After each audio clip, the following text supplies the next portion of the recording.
சோதனைகள் டெம்டேஷன்ஸ் வரும்போது நம்ம அதை ஜெயிக்கிறோம் அப்படின்னு நம்ம பார்த்தோம். ஜெயிக்கிறோம் சில நேரங்களில்.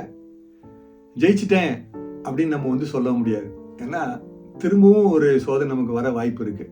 லூக்கா சோதனைகளை பற்றி எழுதும்போது, இயேசு கிறிஸ்துவோடைய சோதனை பற்றி எழுதும்போது சில காலம் விலகி இருந்தான் அப்படின்னு தான் பைபிளில் சொல்லியிருக்குது. பிசாசு இயேசு கிறிஸ்துவை சோதிச்சதுக்கு அப்புறம் கொஞ்ச காலம் ஒதுங்கி இருந்தான். இங்கிலீஷ் பைபிள்ல சரியான வாய்ப்பு வர்றதுக்காக ஒதுங்கி இருந்தான் அப்படிங்கிற மாதிரி சொல்லியிருக்கு. பிசாசு நமக்கு சோதனையை கொடுப்பான். நம்ம அதுல ஜெயிச்சிருவோம். ஜெயிச்சிட்டோம் அப்படின்னு சொல்லி காலரை தூக்கி விட்டுட்டு போக முடியாது.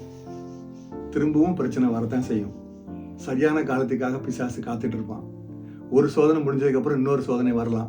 அல்லது சோதனையில ஜெயிச்சிட்டேன்னு சொல்லி நம்ம மகிழ்ச்சியோட சந்தோஷமா இருக்கும்போது அதே சோதனையை வேற வகையில வேற ஒரு கோணத்துல அவன் நம்ம கிட்ட கொண்டு வந்து விட வாய்ப்பு உண்டு.